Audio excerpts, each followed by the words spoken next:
Hello, everyone. Good evening, good afternoon, from wherever you are joining us all across the globe. I'm very, very excited to welcome you to another informative, enlightening, and insightful edition of a monthly webinar series. And, this month's topic is really very, very, very awesome. And I don't want to start unpacking what is in the package yet. So, yeah, let's just sit back patiently and relax as we dive into today's discussion. So, this one's the topic we have before us is climate migration. Very, very, very interesting topic. And we have a very, very great person as our guests again.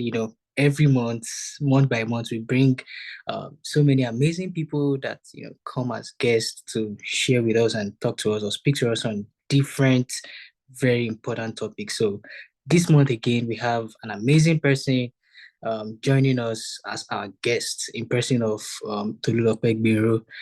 So without much ado, without taking much time, I'll invite Olayinka Sadiq to come up to read Tolulope's bio as we go into today's discussion.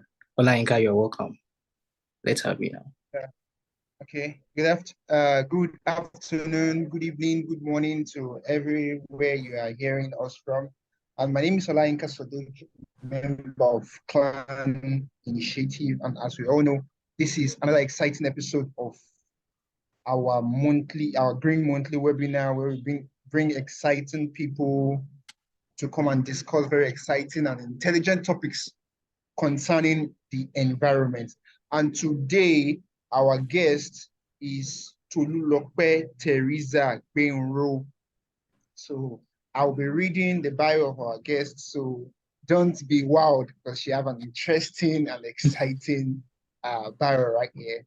So Tolulope Teresa Benro is an award-winning social impact activist and ESG consultant with over 5 years of experience.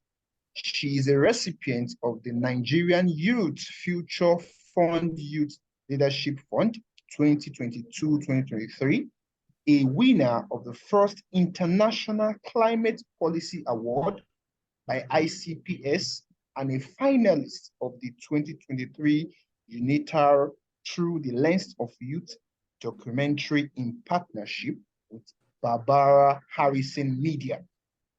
She's a finalist of the Active Citizen Award for Climate Change in Nigeria by Nobel Mission for Change Initiative. She's also a 2022 nominee of the Tolberg CNF Eliasson Global Leadership Prize. She's an alumnus of numerous organizations like Enactors, Hot Prize, Leap Africa, among others. She has been featured on numerous media platforms, including Arise News, Vanguard newspaper, and Enactors website. She's an ESG consultant at Youth Sustainable Development Network, that is YSDN, and a former director of Women Empowerment and Climate Action at the Brain Builders Youth Development Initiative. She holds a Bachelor of Science in Industrial Physics and Applied Geophysics from Covenant University. She has been trained on climate change and negotiation by the African Institute of Economic Development and Planning and the African Group of Negotiators Expert Support. Her work revolves around climate action, renewable energy, women empowerment, youth participation in government, and WASH. Please make welcome Tolulope Teresa Benro. Amazing. Thank you so much, Olayinka. Thank you for reading that.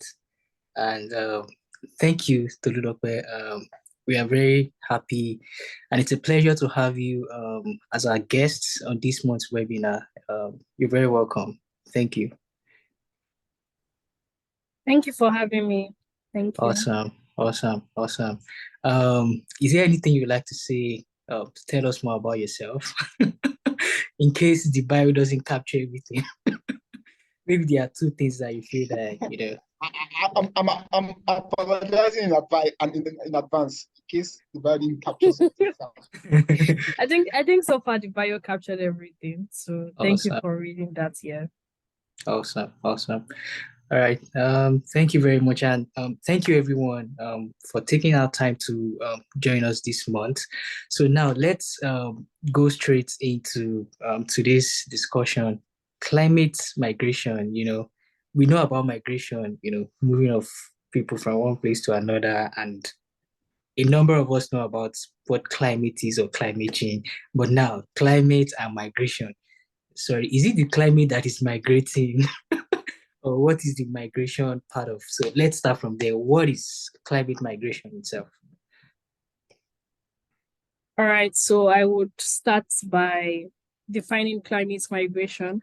And I think I would just start by migration to give like a very basic definition so that we understand where we're coming from. So migration has to do with the movement of people. You can say movement of people, movement of animals, movement of goods from one place to another. So you could have immigration, you could have immigration, depending on who is moving and where the movement is happening to and fro. So when we say climate migration, we're talking about the effect of climate change on people that make them to move from one community to another community. So if you want to define it somewhat technically, you could say climate migration is the forced or displaced movement of people as a result of climate change. So when we say forced, we're not necessarily saying the police comes to people and harasses them and tells them to move from their houses. We are saying these people are harassed by climate change or climate disaster. So they are harassed by flooding, they are harassed by earthquake, they are harassed by, it could even be famine related. So maybe there's a drought and people have to fight for land, fight for foodstuff, fight for shared resources, water, energy. So as a result of that, people have to move. So that's just a basic overview, a basic definition of climate migration. Awesome. Thank you so much. Now to another question that we have, for the past 2 or 3 years, I think since after COVID, there has been the Japa concept in quotes. People are moving from one place to another. So I would say migration is a concept that has been redefined as Japa, especially for us that we are from Nigeria. So, is there any relationship or any link between what Japa is, climate migration? Could climate migration result to Japa, or let's also know about that. Yeah, I think that's very interesting, right? Because Africans are very unique individuals, and so are Nigerians. Nigerians like to joke a lot, or in quotes, you can say catch cruise.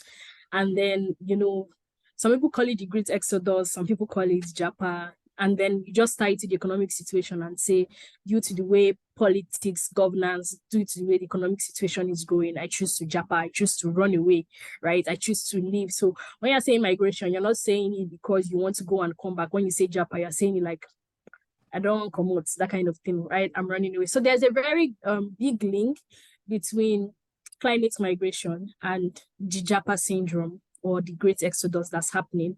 And I think because of the playful and joking nature that Nigerians and Africans have, it can be a little bit difficult to not recognize that clear synergy and also the difference between both of them. So we have situations, for instance, let's even pick a very clear one. You could say the Chibok girls, right? So that was a different case. That was not necessarily even linked to climate change, but due to that situation, people had to move, people had to leave. So if you want to pick a clearer example, we could say droughts, right? We know that last year, especially, the northern part of the country was affected by droughts. We also know that the northern part of the country between last year and 2021 rather, we saw a lot of news headline around locusts, right? And people were referring to biblical plagues and all those Egyptian stuff. But then that's also as a result of climate change. So you see a change in the ecosystem, a change in disruption in biodiversity, and then you have way more insects and then it affects crop yield because the insects are so much that they also need to feed. So they feed more, and then humans don't have more food to eat. So as a result of that, someone living in one of those states or communities affected by the locust plague could say, as a result of this, I have to move. So in that situation, it's not necessarily a joking thing. It's not necessarily the Japa in quote, like, oh, I just need to run away, because the reason behind the movement is different. So Japa migration are basically the same, but it's more of what's the cause for your Japa, what's the reason behind your Japa, and then in what context are you using it. So you could say climate migration, but in a joking context, you could say maybe flooding made me and my family to Japa, right? So that's like the relationship between the two of them. Yeah. Thank you for shedding that light. And it looks like not many people are seeing or like looking at the concept of climate migration. This topic for us on our webinar, people have been curious that, oh, what is migration? What is climate migration? So do you think this is very important, and how does this affect us? How does this like change us? How does this affect humans or people or populations? How does climate migration affect us? Okay, so I think climate migration is very important. And then I would give instances relating to flood, because I think for most Nigerians and Africans, flooding is an example we can relate to. And also for people, on the international stage, if you're looking for maybe a disaster and you say flood, almost everybody can relate to flood, right? You don't have to say, oh, I live in Nigeria and I don't have earthquake, so I can't relate to that example. So last year, over the past decade, there has been a significant change in the climate. So the periods where you would have those cool Harmattan breezes in November and you're happy that you're beginning a new session, you won't see that. Those periods where you would be in your church, regardless of how big your church is, and randomly a lizard would crawl under your leg, you don't see that happening. Or walking on the road and then you see a butterfly, you don't see that. So the climate has changed so much. But what became even way more significant was last year, right? The temperatures became crazy. I mean, 2 years ago, it happened in the UK and Americans were complaining and the British were complaining and people were just telling them, shut up. In Africa, we've seen way worse than this, right? But then the temperature got so bad and the climate changed drastically that it was visible in the weather forecast and to mere humans. So the period you would expect your classic dry season in Africa, you wouldn't see that. The period you would expect rainy season, you won't see that. It affected planting, it affected the price of crops and food produce and so on and so forth. But most importantly, over a period of time, people would just say the weather is hot, the weather did too hot, though, it hot too much, I go wear singlet and so on and so forth. But it got to a point that we started seeing rains when we were not expecting rains. Take, for instance, in November, we should be expecting the Harmattan in Nigeria, in major parts of Nigeria. But then what we saw last year was in November, we started seeing rains and we started seeing heavy rains. We saw rains that would rain cat and dogs for over 6 hours, 7 hours, 10 hours, 12 hours. And there were minor floods due to drainage patterns in communities and states. But what became even more glaring was the Lagodo Dam, right? So the water got so bad and the country said, we have to open our dam. We need to allow some of these things to flow. And then us here, we were experiencing the flood. So everything just, on its own formed this mega flood, you could call it. And then people were arguing, it's not climate change or it's not rain. But if you want to be realistic, where did the water come from? Because it's been raining, but it's not raining that much quantity for a dam to get filled up. I mean, from a dam to get filled up, that's crazy, right? So due to that flooding, people were displaced. And when it happened initially, it started in the Niger Delta region. It was just a sudden day. People were going about their business. It was raining. The dam was open. Not a lot of Nigerians were aware of that because not a considerable amount followed the news. That's the older generation, not necessarily the younger generation. So people were just about their business. And then suddenly the road between Benin and Delta, it broke. So you have this massive hill, and then you have something like this, and you have cars up, and then you have a truck.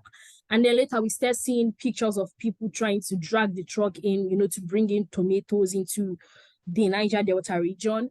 And then we saw people walking in the water, someone drowned. and the family or relatives or guardians, just acquaintances, they had to use a rope to tie the dead body and drag through the water. And that's when it began to gain attention, like, what's going on? I remember that period. I just heard it on the news, and I didn't even know my dad was there. My dad was literally traveling. Yeah, and he was here when everything scattered. And he's like, it was as if cars were jumping down into a valley to come up a hill again to continue moving. Yeah, so it was a very crazy situation. And then it sort of became political because it's the Niger Delta. So why are we sort of paying attention to the Niger Delta region? And then after a period of time, it got to Lagos State, and then people started talking, about the drainages and so on and so forth. And then other people started trying to shut Lagos people up, like, you people have been having drainage problems. When it happened in Niger Delta, why didn't you speak about this? Why didn't you speak about that? And then it went towards, you could say, the middle belt and the north. So we began to see pictures from Kogi, Lokoja, stadiums, House of Assemblies, houses literally buried. In that region, it became way worse than the effect we saw in the Niger Delta. So that's a basic classic example of climate migration. And then the flash floods from last year, it affected 33 out of the 36 states in total in Nigeria. So at one point or the other, 33 out of the 36 states were affected by this effect of flooding. So what transpired? How, what did that lead to? It just basically meant people had to move from one place to another.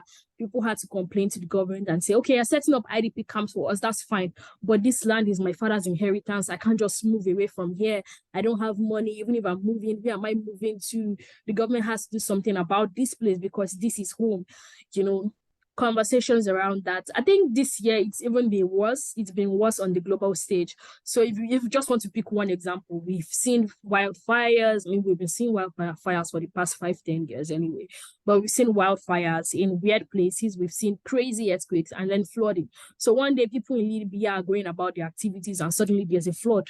And just from over 24 to 48 hours of the flood in Libya, over 5,000 people were buried, and it had to be a mass burial. They just had to, dig an entire grave and dump bodies and dump bodies and dump bodies. So these are effects of climate migration, and these are things that are not spoken about a lot because there's still, the myth about, is climate change real? Is climate change not real? COPs and conferences around climate change and, climate negotiations and decisions, are these things political or not? So this is just a basic picture. I think I would even paint another one to make it more realistic because it just seems like I'm saying the news. So let me be a little bit more realistic. So you can look at it this way, that you're at home and it starts raining and you're so excited because the weather has been like 35, 36, 38 degrees Celsius, and you're like, thank God for the rain, weather for two, and then suddenly this rain goes up over the night into the next day. You're like, okay, cool, it's fine. And then 12 hours later, it's still raining and you can't go to work. So you call your boss and they're like, fine, stay at home, work from home. Everybody in the state is feeling the same way. And you just say, okay, let me just look out my front door. Let me just open my front door. And then you realize that the water in your compound is flooded. And you're like, okay. And a few minutes after, you realize your house is getting flooded. Because this is literally how this thing starts. So if your compound is getting flooded, it means either the drainage system on the road is already blocked, or your street is already blocked, or your street is about to get blocked. So it means there's no outlet and it starts coming into the house. And you're like, okay, so in that period, you're saying, how do I completely disconnect power? Because as you are looking up and down and you're wondering what's going on, the water keeps rising, right? So as water keeps rising, you're trying to off sockets, you're trying to put things off, and then you realize your couch, half of your couch is already inside water, half of your couch is getting soaked. So you're saying, where's my certificate? I know there are people that complain that due to the flooding last year, they lost certificates. And it's like, how do you get a job when you don't have a cloud, when you don't even have technology to know what a cloud is or how to use a cloud? So this is basically sort of the reality of what happened to some people in some places. In some places, it got so bad that people had to start fetching water to throw into their toilets, and it wasn't even going. In some places, you had sewage mixing with flood water and people were just stuck into everything. I know there's this story from Bayelsa State, and there was this trending video of the former, the former governor's house, former president's house, Goodluck Ebele Jonathan. His family home in Bayelsa was literally, drenched with water. His mom's house was drenched was literally drenched with water. And, you know, people were saying, this one, that one, you know, so many political statements were going on. But these things literally affected people. And then it got to a point in some parts of Yenagoa, the flooding became so bad that the pressure of the water began to exhume dead bodies from cemeteries that were buried just few days or few hours ago. So cemetery workers come to work in the flood, and they come to work in the flood because they get a notification that there are dead bodies in the water, and then people are like, is there going to be an epidemic? Is there not going to be an epidemic? So these things are real, and then it's more than saying, oh, I live in Lagos, or I live in Abuja, or I live in Port Harcourt, or I live wherever, right? Climate migration can happen to anybody at any point in time. Anybody can be a climate migrant, or anybody can be displaced. And in that situation, you're not going to be proud to say, oh my God, I just Japan because of climate migration. It doesn't sound fancy in that situation. So I think I have successfully answered that question thoroughly. Yeah, awesome. Thank you. Thank you very much for providing a very, very quality answer and insight to that question.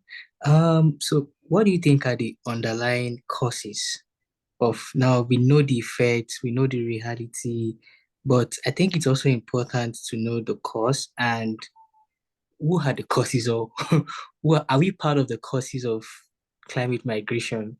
Because knowing that, okay, this is what we do, or these are the things that happen that eventually result in climate migration, maybe that would help us, that would inform the participants here and those that'll be watching this webinar later on, to know that, oh, some of these actions are the things that aggregate and accumulate, which eventually now result in different environmental issues or externalities that are resulting flooding and migration. So what are the underlying causes of migration?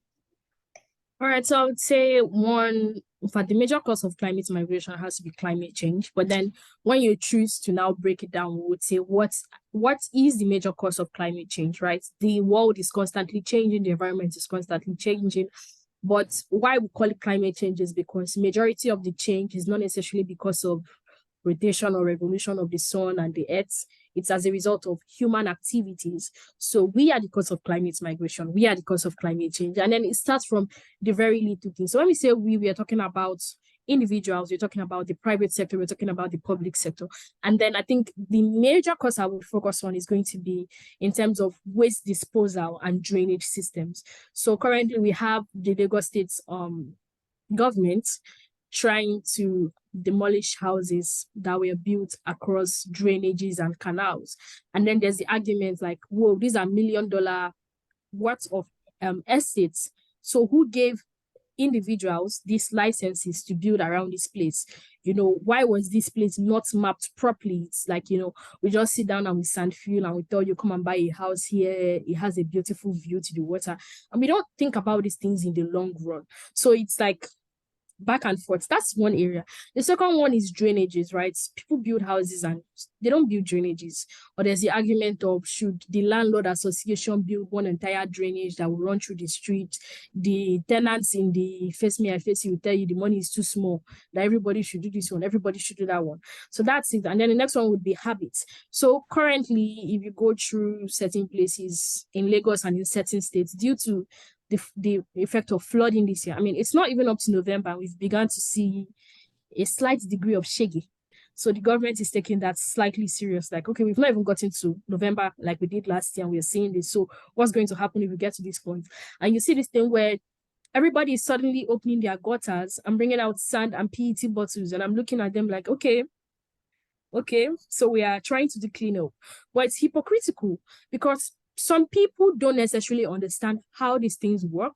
Some people understand how it works, but the psychology has not hit them that it is a circle. So you see bottles and plastic generally covered in mud, covered in sand, brought out from gutters and kept by the roadside. And someone will still pass there and drop a plastic because in their own head, what they are thinking about at the moment is, I just dropped this gala. There's been no day, make I throw away the nylon, and they just drop it there. So they are not, when they are doing that, they're not thinking of how this would cause flood. So by the time the flood happens, they say the government, they mad, the government no clear the drainage, drainage day, but drainage, they work. We don't even get drainage for this place because people don't necessarily understand, the chain of their behaviors and how it flows into the government. So it's very easy to blame the government for the government inactions that we as individuals don't necessarily see how our parts and our roles come in. And I think that's also the part where climate education comes in, right? Ignorance is not an excuse in the law courts. When flooding comes, when climate migration comes, it doesn't say because you throw away your tom-tom nylon judiciously that the flooding is not going to affect you. The flood doesn't do that. The flood affects everybody, whether you do your part or you don't do your part. So it becomes a question of how do we get everybody on board? How do we educate children? How do we educate people?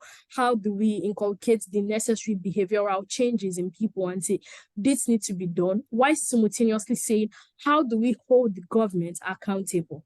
Because if people are doing their parts and the government is not doing their part, it's going to lag. It's just going to be like a very, you can say, toxic relationship, right? Because there's no synergy, there's no flow. It's not a complete cycle. So one person is doing something and the other person is not doing something. And I think that's where we as individuals come in to address climate migration. Awesome. Yeah, that's great. The next thing that I would like us to talk about is the role of WASH. So WASH is water, sanitation, and hygiene. And how does that relate, or how does that impact or affect climate migration? I also think this would be an opportunity to enlighten some of our participants about what WASH is. I think some people have been saying WASH around, but they might not know like the essence of WASH, the meaning of WASH, and let's link that up with climate migration and put that together. All right, thank you very much. So, like you already said, I think Ayomide already gave us the basic breakdown of the acronym. So, WASH has to do with water, sanitation, and hygiene, and it basically means ensuring that people have access to basic necessities in life, with the basic necessities in question being access to clean water, access to sanitation resources, and access to hygiene. So when we say access to clean water, it could mean access to clean drinking water. It could mean access to clean water for other domestic uses. When we say access to sanitation, we're talking about cleanup, right? In Nigeria, we know it as sanitation, they clean up. That's one. Another one for sanitation would also be access to sanitation resources, meaning toilet facilities. And then hygiene is basically other resources in relation to water and sanitation that you need for hygiene. So under WASH, you would have things around probably menstrual hygiene for females, general clean water and sanitation, open defecation, access to drinking water, and other things. So that's like an overview of WASH. So the nexus between WASH and climate migration basically has to do with open defecation in one major way, one major perspective. And another one would be drinking water. But let me focus on open defecation for this webinar. So when people are moving in, I've already painted a vivid picture of climate migration as a result of flooding, and you could just replicate that in different scenarios. When people are forced to move from one place to another, they don't necessarily have open toilet, they don't necessarily have mobile toilets. Even in Nigeria, not everybody has access to toilet facilities. There are communities in state capitals that do not have access to toilet facilities. There are ministries in state capitals that do not have clean and fresh running water in those places, either because of, you could say, the geography of the place. One, you could also say just not enough development. That's the money needed to put those things in place have not been used for this purpose, or other reasons that we are probably not privy to. So when people are forced to move, one major problem that happens is open defecation, because these people are not moving with toilets, right? So as they keep moving, as open defecation continues, the environment continually becomes unsafe. So let's even use the picture of Bayelsa again. So imagine in that chaos, in that catastrophe, where we have the flood, we have dead body being washed out from cemeteries, you have people that are open defecating as a result of migration. The environment is not in any way safe. And then it's easy to say, that will not be me, that will not be this. But when people are in these situations, they don't necessarily have a choice. They don't necessarily have an option. So it's very important that when migration issues are addressed, open defecation, which is basically underwash, is also addressed to say, how do we provide access to clean water and sanitation resources to migrants, right? How do we provide these things to people? It's as a result of war and certain you could say certain chaos that majority of the vegetables were discovered, because somebody is mistakenly eating something and, oh, this one is not poisonous, so we can use this to cook. This one is not poisonous.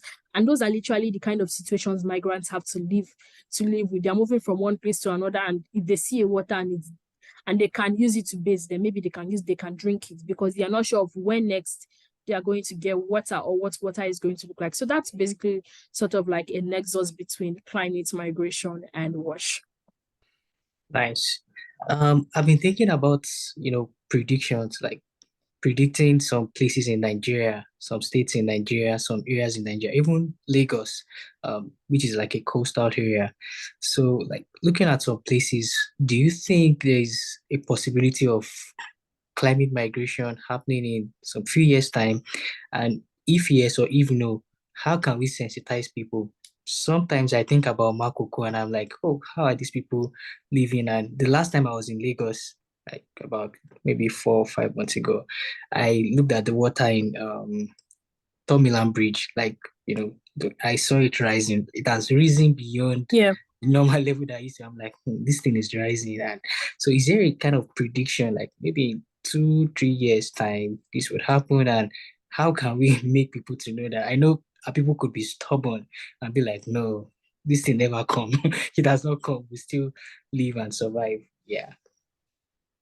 All right, that's a very good question. I think one thing that the Meteorological Association in Nigeria tries to do is like flash flood warning, telling people, oh, dams will soon be open, flooding would soon happen. While it's good to have those information and it's good people are aware, but most importantly, it's the action, right? Like I already said earlier, if people act to an extent and then the government that's supposed to do the next part is not readily available or is not readily doing their part, then there would still be climate migration. For rising water levels, generally, water underground comes from what we call the aquifer. It's like ground well. And then after a period of time, aquifers dry up. So I think for me, if I was going to recommend to the government, I would tell them to focus on aquifer recharge, because you have regions in the country where they are literally begging for water. They need water and they don't have water. And then you have regions that have water and then they have it in excess, that they are crying the water is too much. So what if we say, let's use flood, or let's channel the water that we get from, climate change and use it to recharge aquifers in places that suffer drought? That would be a good use of, optimizing the challenge that climate change has literally presented to us.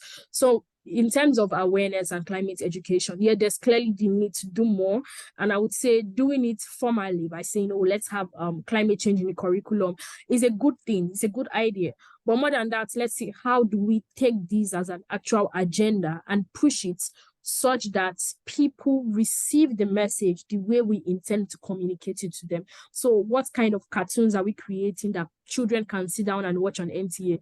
When we were growing up, if you wanted to, distill a value in a child, you could put it on what do they call those things? All these African magic shows, then Nollywood shows, all these Binta and Friend, Papa Jasco, and everyone could sit down and watch, right? Or you form a funny song, or Silverbird Cinema, then Silverbird TV, they used to have their children cartoon 3 p.m., 4 p.m. You would run from school to want to catch up with those things. But we don't necessarily have those. And even the ones we have, they are not necessarily educative in terms of values and other social things. So we need to bring those things back.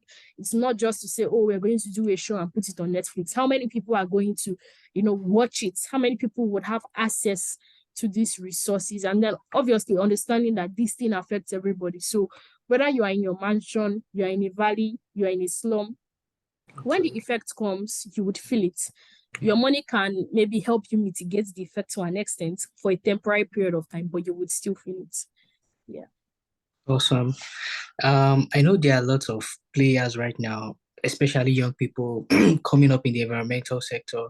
And you mentioned so many ways that we can try to mitigate the effect of climate migration, but there are many stakeholders involved. There are many stakeholders involved. So, as many as stakeholders that you can mention, how do you think stakeholders could help to mitigate the effect of climate migration?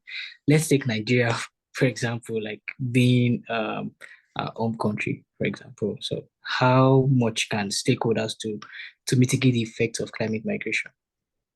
Okay, so I would start by listing certain stakeholders, for instance, individuals, right? You and I are individuals. So what can we do? Excuse me. What can we do to mitigate the effects of climate migration? We could start by having this webinar. This webinar is definitely one effect.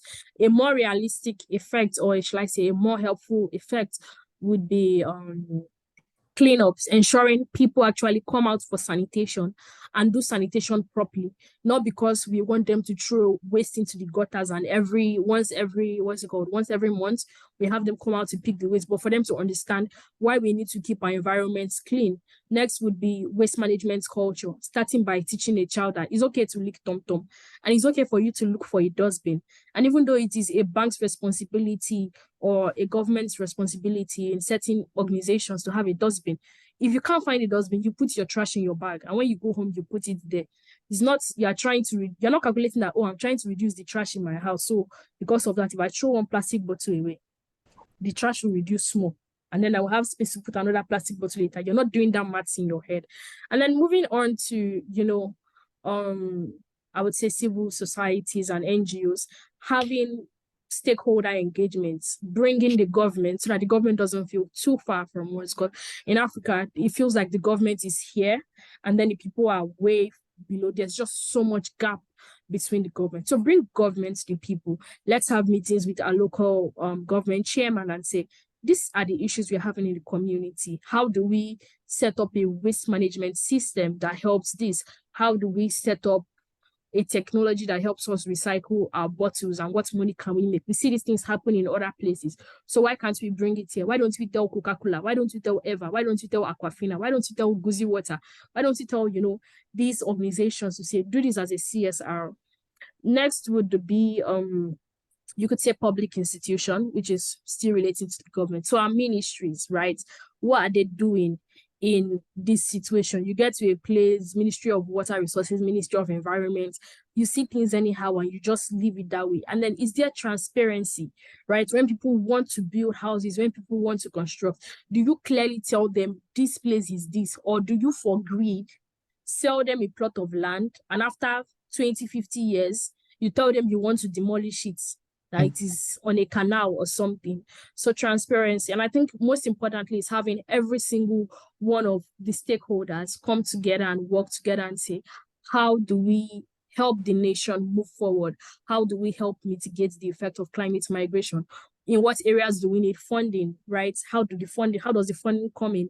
What transparency do we ensure that funding is fully utilized for the right purpose? Someone was talking to me and the person was saying, so I know you like all the sustainability stuff, but I don't like it because you spend way more money planning than the money you actually use in executing. And that's true in some extent because it's just so much planning and so much paperwork, and more than half of the money you use on the project eventually disappears before the actual project is eventually done. So we clearly need to move, from that place to actually doing, to actually acting, and not just having meetings. I've attended meetings and then, people would say, okay, last month they called us, 2 months ago they called us, stakeholder meeting, and we are just talking about the same thing, and after we would eat and we would go. So what's action? What's the government doing? What are we supposed to do differently? How is the government supporting us? There are schools that don't have waste bins. There are communities, people don't have dustbins, and they just burn things and dispose things anyhow. So what's going on? What conversations are being held? What support is being done? And how are individuals even supporting, right? I saw a funny video. I won't say funny, a weird reel. And then someone was, campaigning for money to buy a new phone, an iPhone 15 Pro Max. And people are campaigning for GoFundMe to do projects. People are campaigning for GoFundMe to get dustbins to make the environment better, and they are not getting money for those things. So I think generally we need to sit down and say, what are our priorities, right? If we don't act now, would future generation have a place to live in? At a later or at some later years, your parents could allow you trek from school. They know even if there's water, it's because there's a big pothole.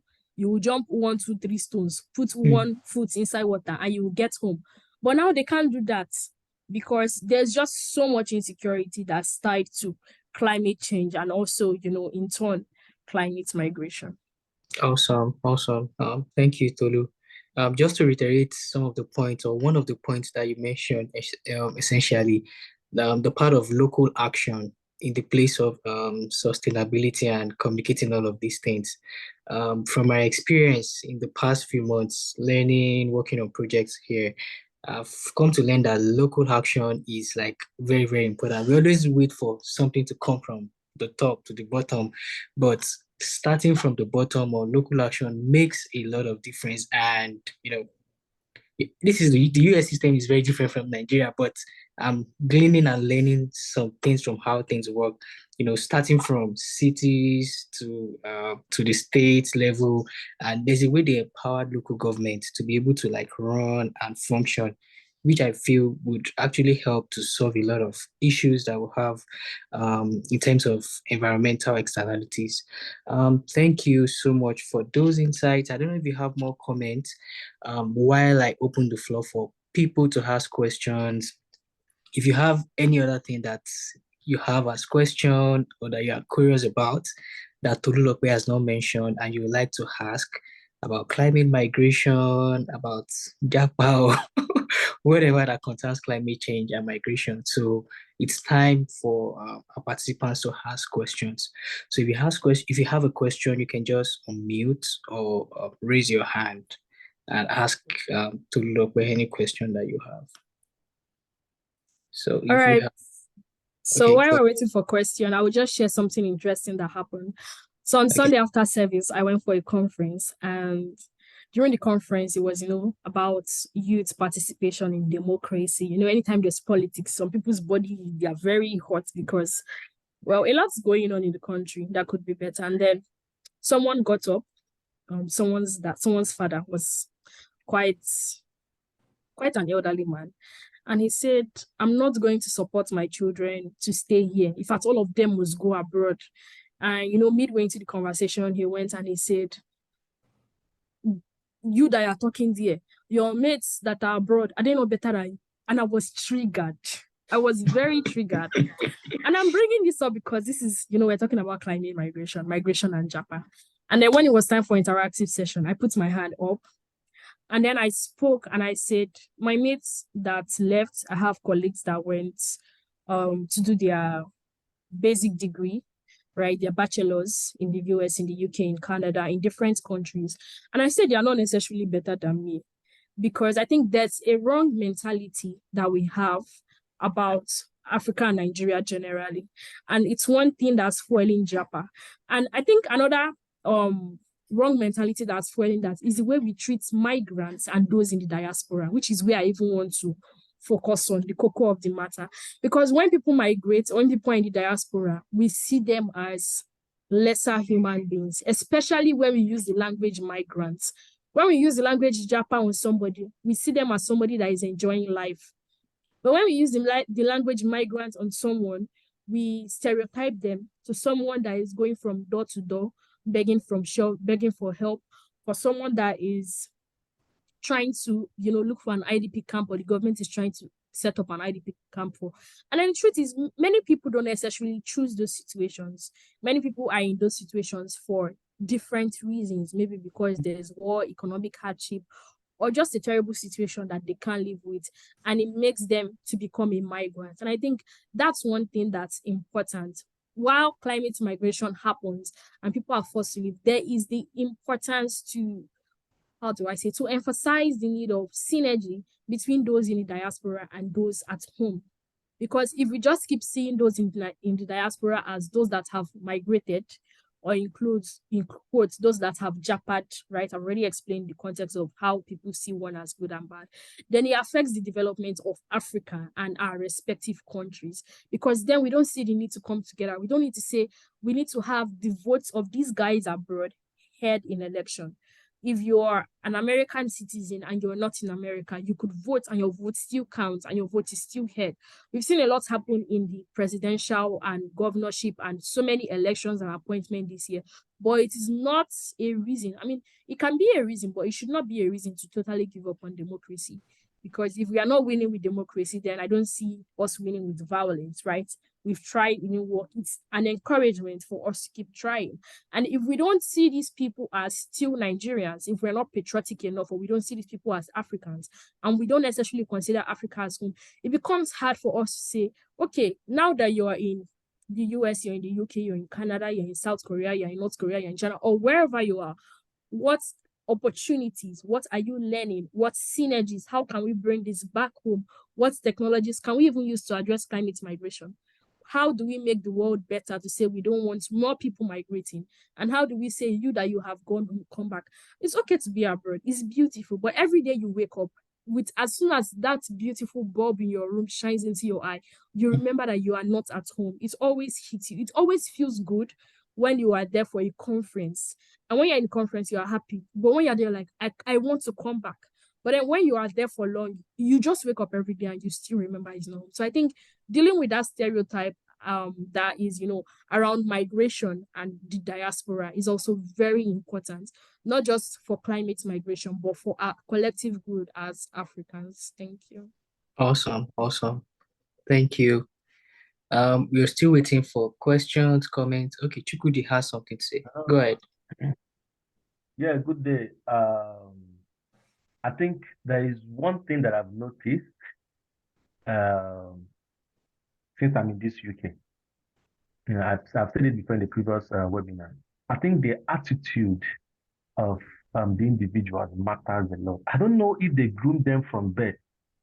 Now, yeah, like everyone seems this trash is not supposed to be here. Like they have where the trash is supposed to be at a particular time. Like where I'm staying, as Nigerians, we plenty here.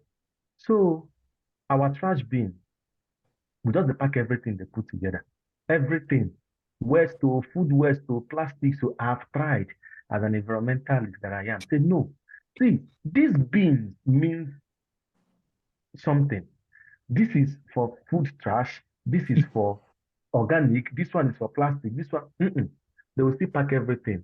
So like 3 days ago, they sent us an email, that the city council is complaining that we are putting that okay, even if you don't know which one is one, just put it in the mixed. You just put it in the mixed, they will have to segregate it themselves. So what I'm trying to say is in Nigeria, that attitude is not enough.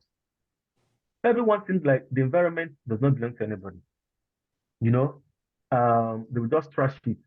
And those small, small things that we do contribute to climate change. Just imagine ShopRite. And I think that's the biggest retail shop that we have in Nigeria, or Spa. When you go there to buy bread 100 times, they will give you plastic bag 100 times. Hmm.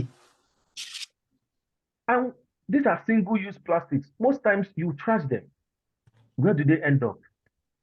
Gutters, filling the drainages and co. I have been forced here in UK to keep my plastic. I'm not talking about the PET bottles now. The plastic bag, like whenever I'm going out to shop, I say, I will have to buy this thing £1. How will I spend 1,000 plus for plastic bag? I will rush home and go and pick that one that I kept there, you know, because I don't want to spend that money. So these are like little things subconsciously have made me not to use plastics. I have those ones, I reuse them. But in Nigeria, I don't know how far it's going to be. That's what I'm saying, not just government and the local authorities. I think our attitude matters a lot. Sensitization, you tell people, I mean, we have gone to different areas to tell people about this plastic and co.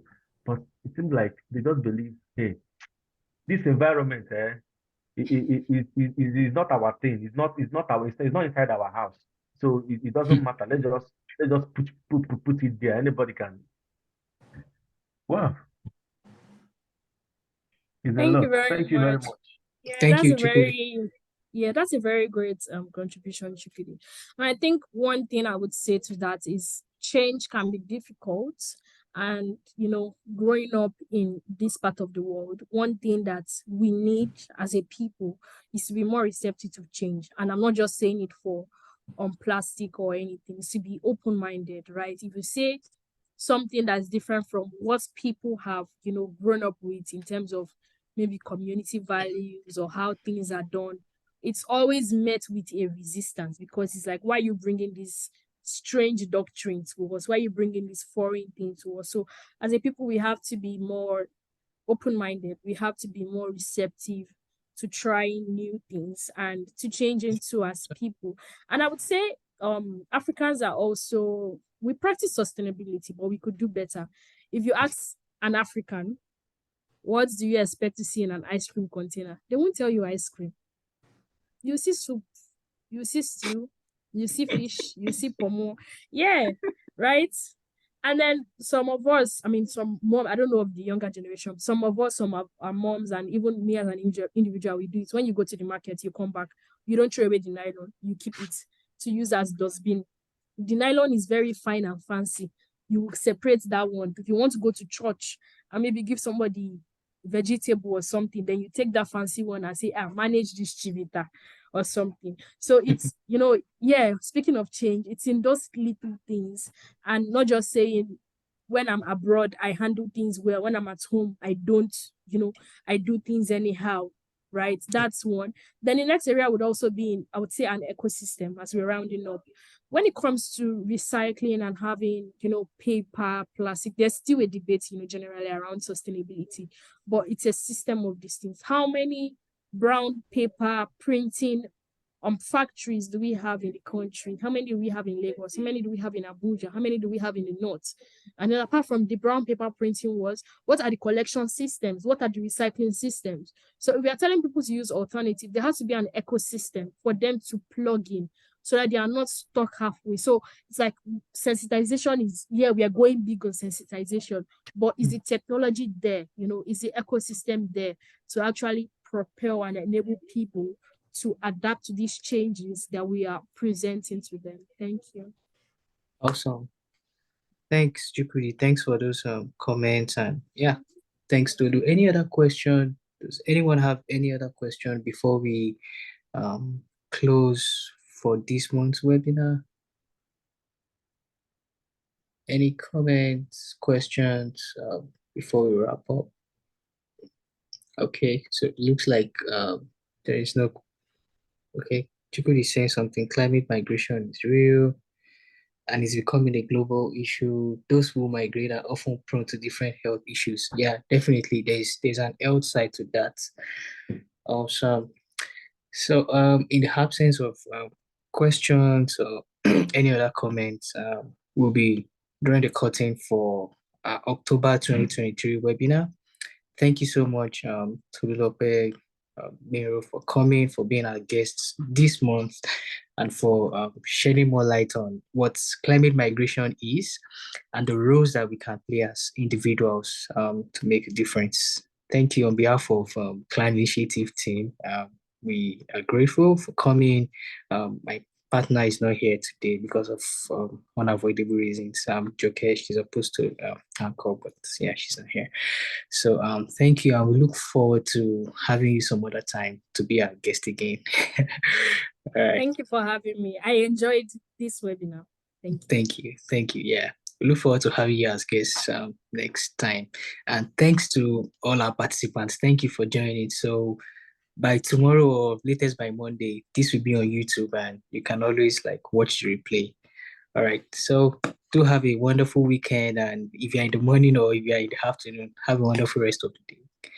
All right. Bye, everyone. Bye. Thank you. Bye.